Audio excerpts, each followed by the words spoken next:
सहस्रशीर्षं देवं विश्वाक्षं विश्वशम्भुवं विश्वं नारायणं देवमक्षरं परमं पदम् विश्वतः परमां नित्यं विश्वं नारायणगुं हरिम् विश्वमेवेदं पुरुषस्तद्विश्वमुपजीवति पतिं विश्वस्यात्मेश्वरगुं शाश्वतगुं शिवमच्युतं नारायणं महाज्ञेयं विश्वात्मानं परायणम्।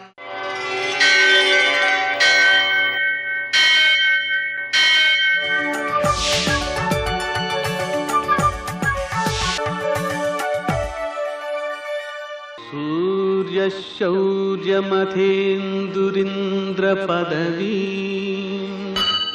सन्मङ्गलं मङ्गलम्। लक्ष्मी क्षीरसमुद्रराजतनयां श्रीरङ्गधामेश्वरी दासीभूतसमस्तदेववनितां लोकैकदीपाङ्कुरा श्रीमन्मन्दकटाक्षलब्धविभव ब्रह्मेन्द्रगङ्गाधरां त्वां त्रैलोक्यकुटुम्बिनीं सरसिजां वन्दे मुकुन्दप्रियां। నేటి కాలమాన విశేషాలను గమనిద్దాం. స్వస్తి శ్రీ చాంద్రమాన మన్మథనామ సంవత్సరం ఉత్తరాయణం శిశిర ఋతువు ఫాల్గుణ మాసం శుక్లపక్షం శుక్రవారం. సూర్యోదయం 6:26 సూర్యాస్తమయం 6:22 తిథి దశమి ఉదయం 9:40 వరకు, నక్షత్రం పునర్వసు ఉదయం 8:34 వరకు, వర్జం సాయంకాలం 4:59 నుంచి 6:40 వరకు, దుర్ముహూర్తం ఉదయం 8:49 నుంచి 9:36 వరకు, మరల మధ్యాహ్నం 12:48 నుంచి 1:36 వరకు, అమృతకాలం శేషంగా మిగిలినది ఉదయం 7:44 వరకు, మరల రాత్రి 3:05 నుంచి 4:46 వరకు, రాహుకాలం శుక్రవారం కాబట్టి ఉదయం 10:30 నుంచి 12 గంటల వరకు, అష్టకౌర్గు రీత్యా శుభప్రదమైన సమయం ఉదయం 7 గంటలకి. నేటి విశేషం జ్ఞానసాగర దత్తావతారం. విశేషించి శుక్రవారం దత్తావతారం కాబట్టి దత్తాత్రేయుని ఆరాధించుకోవడం ద్వారా, అనగాదేవిని పూజించుకోవడం ద్వారా వ్యక్తుల్లో పాపాలు తొలగిపోయి జ్ఞానం వికసించి విశేషమైన ప్రజ్ఞ కలుగుతుంది. చుట్టూ ఉండేటువంటి సంఘటనలే వారికి జ్ఞానోపదేశాన్ని అందిస్తూ ఉంటాయి. లక్ష్మీదేవిని ఆరాధించడం ద్వారా శుక్రవారం నాడు వ్యక్తికి అనుభవయోగ్యమైనటువంటి సంపద సిద్ధిస్తూ ఉంటుంది. ఆ లక్ష్మీదేవిని ఆరాధించే విధానాలలో లక్ష్మీ పూజ చేసుకోవడం, కమలాలతో పూజ చేయడం, అలాగే కమలమాలలతో అంటే కమలంలో ఉండేటువంటి పూసలు ఉంటాయి, వాటితో మాల ఉంటుంది, వాటితో మనం జపం చేసుకోవడం, లక్ష్మీ అష్టోత్తర శతనామ స్తోత్రాన్ని 108 పర్యాయములు పారాయణ చేసుకోవడం, అలాగే లలితాదేవికి పులిహోర నివేదన చేయడం ఇత్యాదికమంతా కూడా శుక్రగ్రహమునకు సంబంధించినటువంటి దోషాలను తొలగించడంతో పాటు వ్యక్తికి ఆనంద సిద్ధిని, అనుభవయోగ్యమైనటువంటి సంపదను సిద్ధింపజేస్తాయన్నమాట. అందుకని ఆ విధంగా భగవద్ ఆరాధన ద్వారా సంపదను సిద్ధింపజేసుకున్నట్లయితే ఆ సంపద మనకు మన పిల్లలకు కూడా సుఖప్రదమై ఆనందప్రదమై విలసిల్లుతుంది. న్యాయంగా డబ్బు ఉన్నంత మాత్రం చేత అది ఏ అనారోగ్యాలకు లేకపోతే భయాలకు వాడబడ్డింది అనుకోండి, అది సుఖప్రదం కాదు, ఆనందప్రదం కాదు. అందువలన మనకు భగవద్ అనుగ్రహంతోనే సంపద సిద్ధించాలి. నేటి ఆణిమత్యాలు.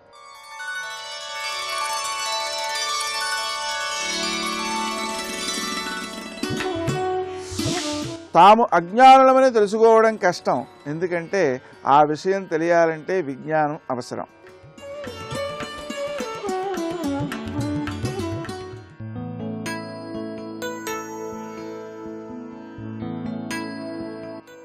ఆనందానికి రూపం లేదు, ఆరాధనకి ఆకారం లేదు. మన చుట్టూ ఉన్న ప్రకృతిని, మనం తాగే నీటిని, తినే తిండిని, చేసే పనిని, జీవితంలో ప్రతి నిమిషాన్ని ఆరాధించటమే నిజమైన ఆనందం.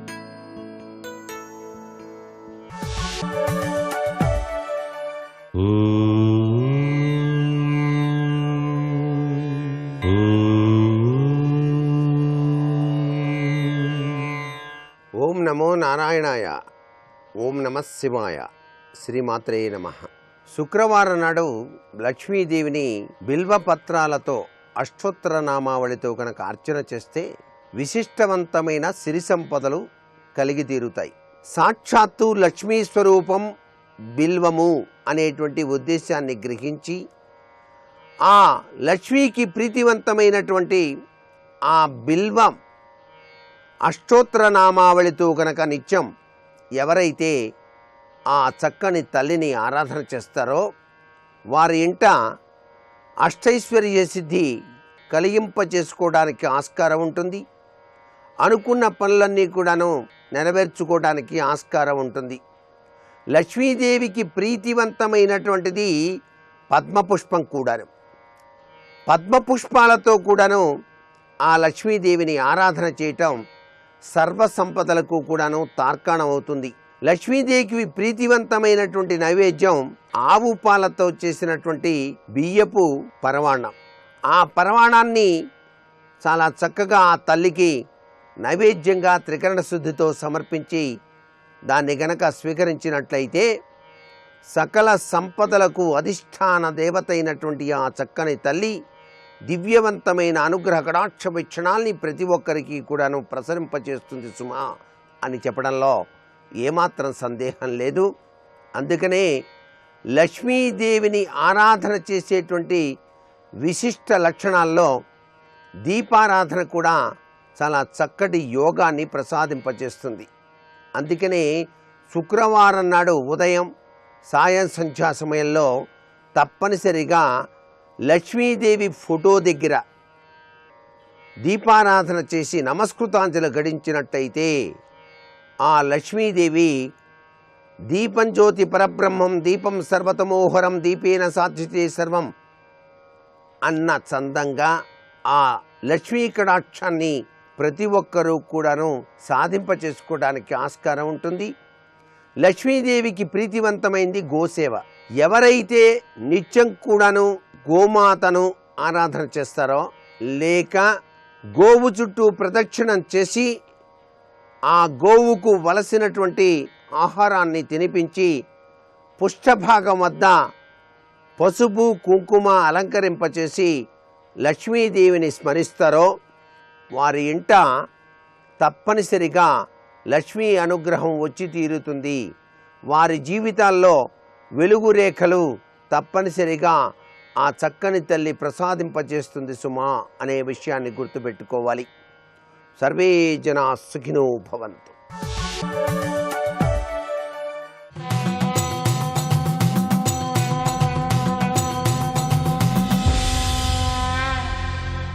శతక సాహితీ సరస్వతికి నమస్కారం.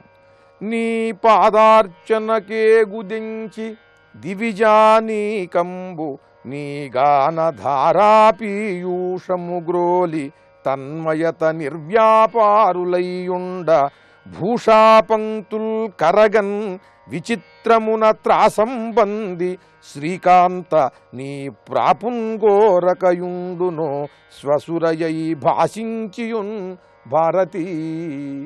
ఓ సరస్వతీదేవి, నీ పాదార్చనకే గుదించి దివిజానీకంబు దేవతలందరూ కూడా నీ పాద పూజ చేయాలని వారందరూ సమూహములుగా నీ దగ్గరకు వచ్చి నీ గానధారాపీయూషము గ్రోలి నీ అమృత మధురమైన గాన మాధుర్యాన్ని వారు ఆనందించి ఆస్వాదిస్తూ తన్మయత నిర్వ్యాపారులయ్యుండ ఆ గాన మాధుర్యంలో లీనమైపోయి చేష్టలుడిగి ఏమి చెయ్యాలో తెలియక చేతులు జోడించి బొమ్మల్లాగా నిలబడి ఉండటంతో భూషాపంక్తుల్ కరగన్ వారు ధరించినటువంటి వజ్రాలు రత్నాలు నీలమణులు పుష్యరాగాలు మొదలైనటువంటి రాళ్లన్నీ కూడా ఆ గాన మాధుర్యానికి కరిగి అవన్నీ కూడా కాల్వలు గట్టి ప్రవహిస్తూ ఉంటే త్రాసంబంది శ్రీకాంత నీ ప్రాపుంగోరకయుండునో లక్ష్మీదేవికి ఆందోళన కలిగి నీ దగ్గరకు వచ్చినట్లయితే తన మెళ్ళో ఉన్నటువంటి ఈ హారములు తాను ధరించినటువంటి ఆభరణములయందలి రాళ్లన్నీ కూడా విలువైనవి, ఈ నవరత్నాలు కరిగిపోతాయి నీ గాన మాధుర్యం వల్ల అని కోడలైనా సరే నీ దగ్గరకు రాకుండా అత్తగారు దూరంగా ఉన్నదేమో తల్లి అంటూ ముక్కోటి దేవతల ఆభరణాలలోని దివ్యరత్నమణులన్నీ కూడా సరస్వతీదేవి గాన మాధుర్యానికి ఆ స్వరానికి కరిగిపోతున్నాయి. అందుకనే లక్ష్మీదేవి కూడా చాలా దూరంగా ఉంటున్నది. ఈ కోడలు దగ్గరికి వచ్చినట్లయితే ఆవిడ మధురమైన పలుకులకు గానానికి తాను ధరించినటువంటి దివ్యాభరణములలోని రత్నమణులన్నీ కరిగిపోతాయనేటువంటి ఆందోళనతో అంటూ చమత్కరిస్తూ లక్ష్మీదేవిని, సరస్వతీదేవిని, సకల దేవతలను కూడా మనస్సులో నిలుపుకుని పరమద్భుతమైన రసమనోహరమైన ఊహ చేస్తూ ఆ విధముగా సకల దేవతలను సరస్వతిని సన్నుతిస్తూ అద్భుతమైన పద్యరచన చేసి గొప్ప శతకాన్ని మనకు అందించిన విద్వత్కవులు, బహుభాషా కోవిదులు శ్రీ శిష్లా లక్ష్మీపతి శాస్త్రి గారి భారతీ శతకంలోని మరి ఒక పద్యం గురించి రేపు ఉదయం తెలుసుకుందాం. ఓం శ్రీ మహాసరస్వత్యై నమః. स्वागतं सकललोकनुतायै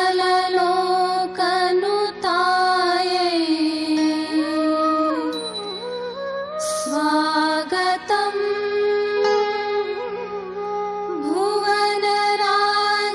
भुवनराजमहिष्यै।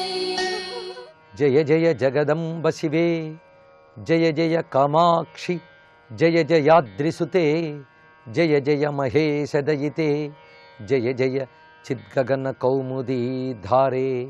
शिवाय गुरवे नमः, श्रीमात्रे नमः, श्री विष्णुरूपाय नमः शिवाय, श्रीललितायै नमो नमः। పాతుమాం జగచ్చక్రధారిణి, ఈ విశ్వచక్రాన్ని నిర్వహిస్తున్న తల్లి నన్ను రక్షించుగాక అనే భావన చేసి తర్వాతి శ్లోకముల యందు ఉపనిషత్తుల ఆధారంగా అమ్మవారి యొక్క ఉపాసనా విద్యలను ఆవిష్కరిస్తున్నారు.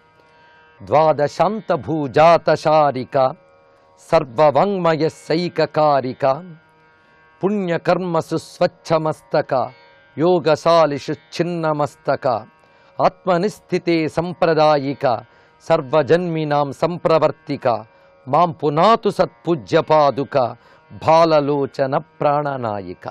ఈ 4 శ్లోకములు కలిపి ఒక సమన్వయం. మాం పునాతు, నన్ను పవిత్రుని చేయుగాక అనే భావన ఇందులో కనబడుతున్నది. ఇందుకు మునుపు చెప్పుకున్నవి మొత్తం 3 శ్లోకాలు కలుపుకొని పాతుమాం, రక్షించుగాక అన్నారు.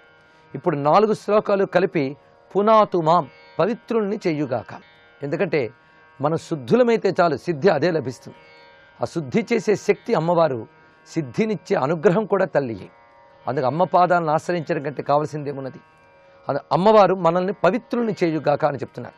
అయితే అమ్మవారంటే ఏమిటో చెప్పడమే కదా ఉమాశాస్త్రం యొక్క ఉద్దేశం.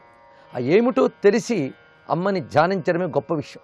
అంతేగాని ఏదో ఒక శక్తివంతమైన ఒక దేవత అమ్మవారు అనేవాడికి అంత సంపూర్ణ ఫలం రాదు. అమ్మవారి యొక్క పరిపూర్ణ తత్వం తెలియాలి. ఇక్కడ ఒక వాక్యం గుర్తుపెట్టుకోవాలి. ఎవరికైతే దేవత యొక్క తత్వము తెలుస్తుందో వారికి దేవత యొక్క అనుగ్రహము పూర్ణముగా లభిస్తుంది.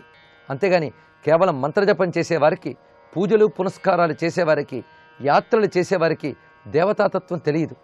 దేవతాతత్వం తెలిసి ఇవన్నీ చేయగలిగితే వారు మాత్రమే ఆ దేవత యొక్క సంపూర్ణ అనుగ్రహం పొందుతారు. అందుకే తత్వదృష్టితోనే ఏ విషయమైనా తెలుసుకోవాలి.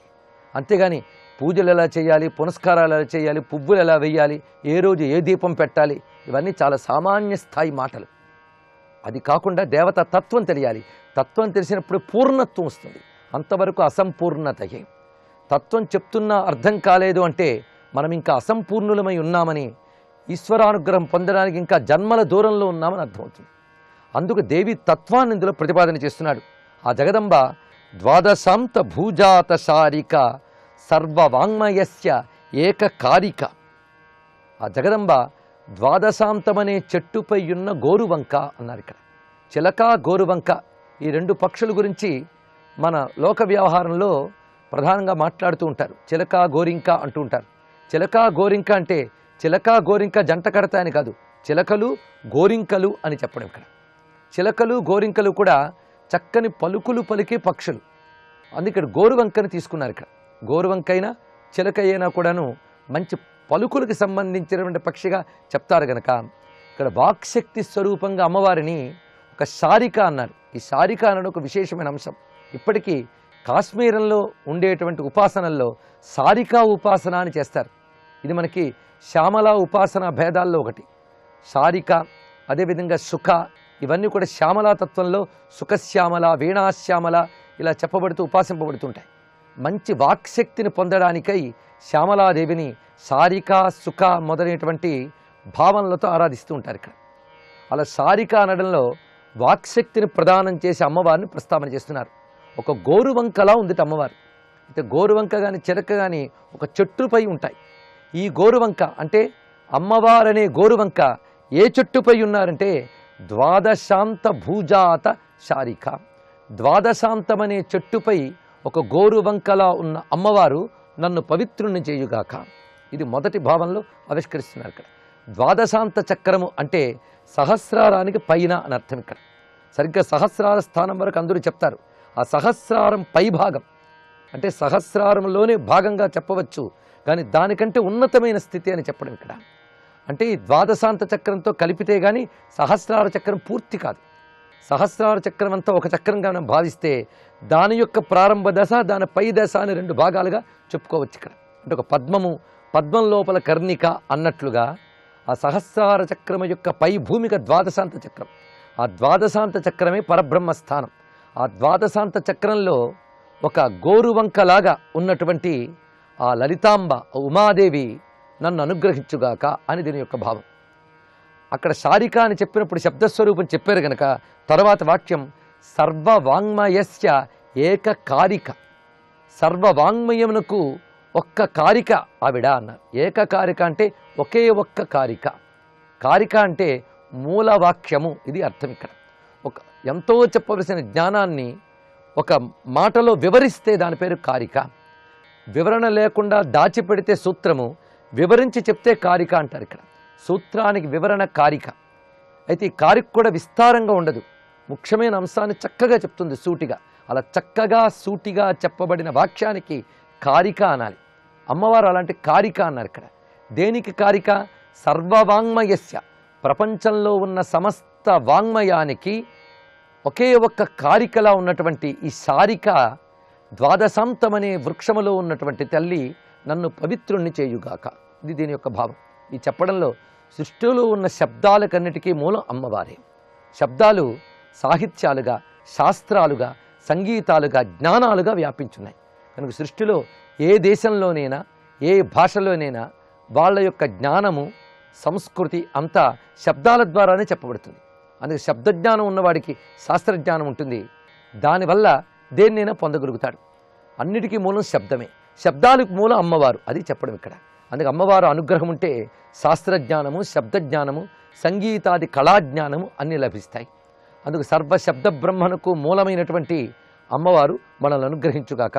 యోగమనందు ఉత్కృష్ట భూమికైనటువంటి ద్వాదశాంత చక్రంలో ఒక గోరువంకలాగా ఉన్నటువంటి ఆ తల్లి నన్ను పవిత్రుని చేయుగాక. పుణ్యకర్మసు స్వచ్ఛమస్తక, యోగశాలషు చిన్నమస్తక. బుద్ధి ఉండే చోటు తల, ఈ తలే మస్తకం అని చెప్పబడుతుంది. ఈ బుద్ధి స్పష్టముగా తేటగా ఉంటుంది జ్ఞానులకి. మిగిలిన వారందరికీ అయోమయంగానే ఉంటుంది తప్ప స్పష్టంగా ఉండదు. ఎంతవరకు అనుభవం ఉండదో అంతవరకు స్పష్టత ఉండదు. అందుకే లోకంలో దేవుడున్నాడు అని నమ్మేవాళ్ళు, కబుర్లు చెప్పేవాళ్ళు చాలామంది ఉంటారు. కానీ వాళ్ళకి ఆ నమ్మకం దృఢంగా ఉండదు. ఎందుకంటే వాళ్ళకు అనుభవం లేదు గనక. అదే జ్ఞాని అయిన వాడికి భగవద్ అనుభవం స్పష్టంగా ఉంటుంది గనక ఆ జ్ఞానం కావాలంటే నిర్మలమైన కర్మ చేసేవాడికే నిర్మలమైన బుద్ధి వస్తుంది. ఆ నిర్మలమైన బుద్ధే అమ్మవారి రూపము, అది చెప్తున్నారు ఇక్కడ. పుణ్యకర్మసు స్వచ్ఛమస్తక. ఎవరైతే పుణ్యకర్మలు ఆచరిస్తారో వారి మస్తకము స్వచ్ఛముగా ఉంటుంది, అంటే వారి తల నిర్మలముగా ఉంటుంది. తల నిర్మలంగా ఉంటుంది అంటే తలంటు పోసుకున్నప్పుడు ఉంటే నిర్మలం కాదు. ఇక్కడ తల నిర్మలంగా ఉండడము అంటే తలపు నిర్మలంగా ఉంటుందని అర్థం. ఇక్కడ బుద్ధి నిర్మలముగా ఉండాలి, తేటగా ఉండాలి. బుద్ధి తేటనవ్వాలంటే కర్మ పుణ్యమై ఉండాలి, ఇది తెలుసుకోవాలి. ఇక్కడ మంచి పని చేసేవాడికి తేట అయిన బుద్ధి లభిస్తుంది. అందుకే పుణ్యకర్మలు చేయాలి. పుణ్యకర్మల వల్లనే చిత్తశుద్ధి ఏర్పడుతుంది అని పెద్దలు చెప్తున్నారు. ఇక్కడ చిత్తస్య శుద్ధయే కర్మ.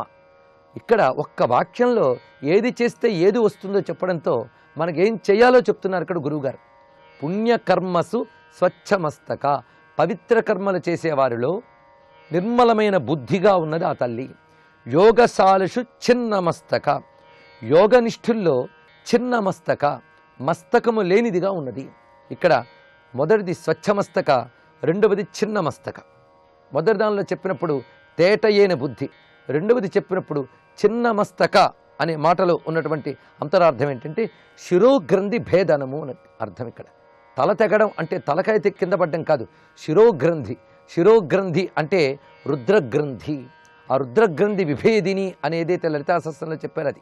ఈ రుద్రగ్రంథి విభేదనం జరిగితే దేహంతో ఉన్నటువంటి మమకారం పోతుంది, ఈ దేహం నేననే అజ్ఞానం పోతుంది, బ్రహ్మముతో ఐక్యం కలుగుతుంది. ఆ దేహం నేననే అజ్ఞానం పోవడమే చిన్నమస్తక స్వరూపము, దశమహావిద్యల్లో ఒకటి. అందుకే స్వచ్ఛమస్తక అంటే శుద్ధమైన చిత్తము, చిన్నమస్తక అంటే దేహ తాదాత్మ్యం పోయి బ్రహ్మముతో అనగా పరమాత్మతో తాదాత్మ్యం చెందడము, అది చిన్నమస్తక స్థితి.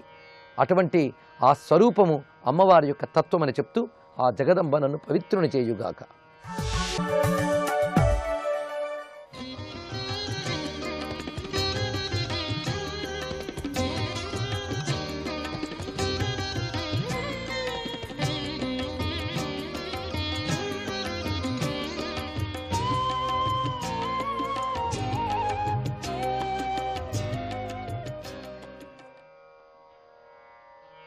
శ్రీహరి కృష్ణ నాయన, ఈ జగత్తును సృష్టించే శ్రీహరి గురించి నేను నీకు సంక్షేపంగా చెప్పాను కదా.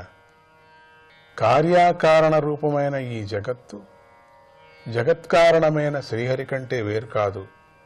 కానీ ఆ శ్రీహరి జగత్తు కంటే విలక్షణమైన చైతన్య స్వరూపుడే ప్రకాశిస్తూ ఉన్నాడు.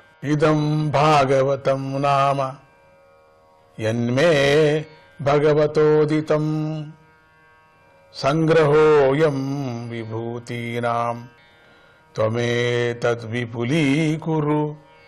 భాగవతమని ప్రసిద్ధి చెందిన ఈ శాస్త్రాన్ని భగవంతుడైన శ్రీహరి నాకు ఉపదేశించాడు. దీని యందు భగవంతుని మహిమలు సంగ్రహంగా చెప్పబడ్డాయి. ఓ నారద, దీనిని నువ్వు విస్తరింపజేయి. యథాహరౌ భగవతి నృణాం భక్తిర్భవిష్యతి సర్వాత్మన్ యఖిలాధారే ఇది సంకల్ప్య వర్ణయ. ఏ విధంగా వర్ణిస్తే మానవులకు సర్వాత్మస్వరూపుడు సర్వాధారుడు అయిన భగవంతుని యందు భక్తి కలుగుతుందో ఆ విధంగా సంకల్పం చేసుకొని వర్ణించు. మాయాం వర్ణయతో ముష్య ఈశ్వరస్యానుమోదత శృణ్వతః శ్రద్ధయా నిత్యం మాయయాత్మానముఖ్యతి. ఈ పరమేశ్వరుని యొక్క లీలను నిత్యము శ్రద్ధగా వర్ణించేవారికి, విని సంతోషించేవారికి వీరందరి బుద్ధి అవిద్యతో వ్యామోహాన్ని పొందకుండా ఉంటుంది. ఇంతటితో 2వ స్కంధంలో 7వ అధ్యాయం సమాప్తము. 8వ అధ్యాయము. ద్వితీయ స్కందంలోని ఈ 8వ అధ్యాయంలో పరీక్షిత్తు యొక్క ప్రశ్నల గురించి తెలుపబడింది. శుక మహర్షి చెప్పిన భగవంతుడి అవతార విశేషాలను విని పరీక్షిత్తు ఇలా పలికాడు. ఓ మహర్షి, నారదుడు భక్తులకు భగవంతుని దర్శనం చేయించటే అంత గొప్ప జ్ఞానాన్ని కలిగి ఉన్నాడు కదా, అంతవరకు చేయిస్తున్నాడు కదా. ఆయనను బ్రహ్మదేవుడు గుణాతీతుడైన పరమేశ్వరుడి గుణాలను వర్ణించమని ప్రోత్సహించాడు కదా. ఆ నారద మహర్షి ఎవరెవరికి ఏ ఏ విధంగా భగవంతుని గుణాలను వర్ణించాడో తెలపండి. ఓ మహర్షి, తమరు వేద విద్వాంసుల్లో గొప్పవారు కదా. నేను భగవత్ స్వరూపాన్ని తెలుసుకోవాలి. అనుకుంటున్నాను. గొప్ప పరాక్రమం గల శ్రీహరి కథలు మానవులకు మంచి చేస్తాయి కదా.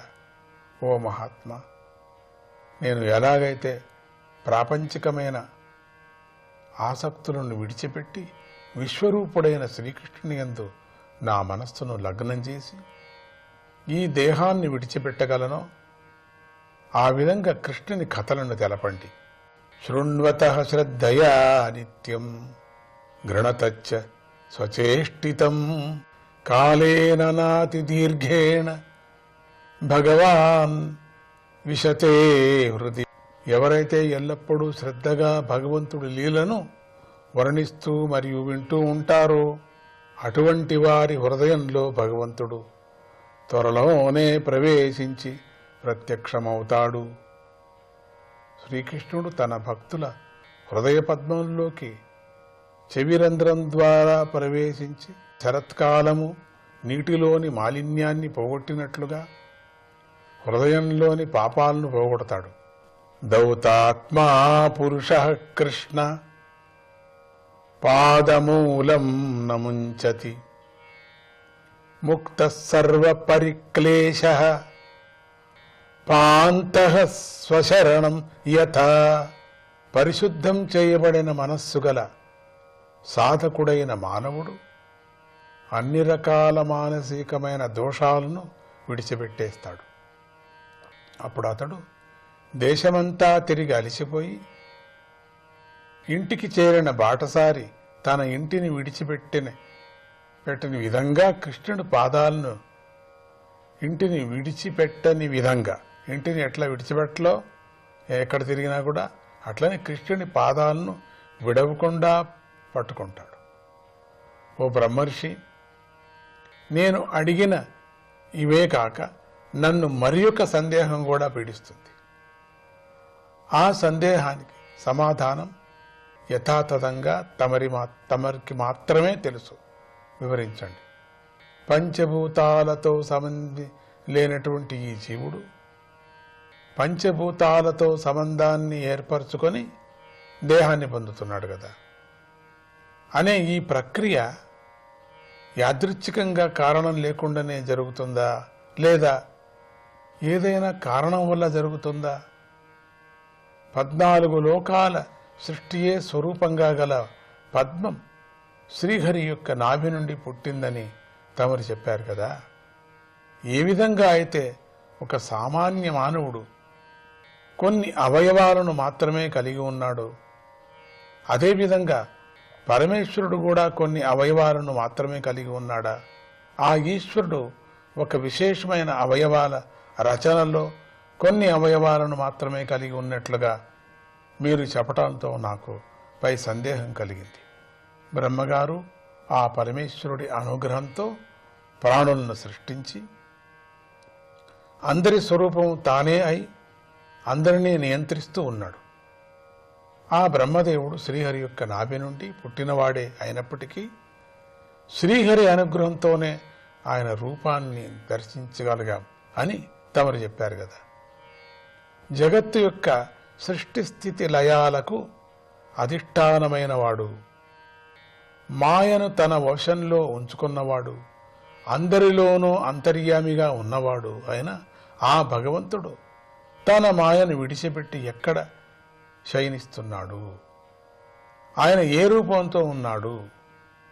పురుషోత్తముడైన శ్రీహరి యొక్క అవయవాల నుండి లోకాలు, లోకపాలకులు కూడా సృష్టించబడ్డారని ఇదివరకే మీరు చెప్పారు కదా. లోకపాలకులతో కూడిన లోకాలే విరాట్ పురుషుడి యొక్క అవయవాలు అని కూడా చెప్పారు. ఈ విషయాన్ని వివరించి కల్పము, మహాకల్పము, అవాంతర కల్పముల కొలత ఎంత, భూత భవిష్యత్ వర్తమాన కాలాలను తెలుసుకునేది ఎలా, దేవతల దేహాలకు ఆయస్సు ఎంత? ఓ మహర్షి, కాలం యొక్క ప్రమాణం క్షణము మొదలైన వాటిలో చాలా స్వల్పంగాను, సంవత్సరము మొదలైన వాటిలో చాలా దీర్ఘంగానూ కనిపిస్తుంది. కర్మఫలానుసారంగా జీవులు ఏ ఏ స్థానాలను పొందుతారు, అవి ఏవి, ఎన్ని? త్రిగుణాల పరిణామాన్ని కోరే గుణవంతులైన జీవుల్లో ఏ జీవుడు ఏ దేవతలు మొదలైన వారి గొప్ప దేహాలను పొందగలిగారు? అలా పొందేందుకు వారు చేయవలసిన సత్కర్మలు ఏవి? భూమి, పాతాళము, దిక్కులు, ఆకాశము, గ్రహాలు, నక్షత్రాలు, పర్వతాలు, నదులు, సముద్రాలు, ద్వీపాలు, వాటి యందు నివసించే జీవులు నీటి యొక్క పుట్టుకను గురించి చెప్పండి అని ఇట్లా వరుసగా అడుగుతున్నారు. ముందు చెప్పిందంతా మళ్ళీ దానికి సందేశం, దాంట్లో వచ్చినటువంటి ఏం సందేశం వస్తున్నదో చూస్తాం. ఈ సందేహాలన్నీ కుప్పబోసినట్టు చెప్పారు. మనమంతా తర్వాత చెప్పుకుందామా? శ్రీహరి కృష్ణ, శ్రీహరి కృష్ణ.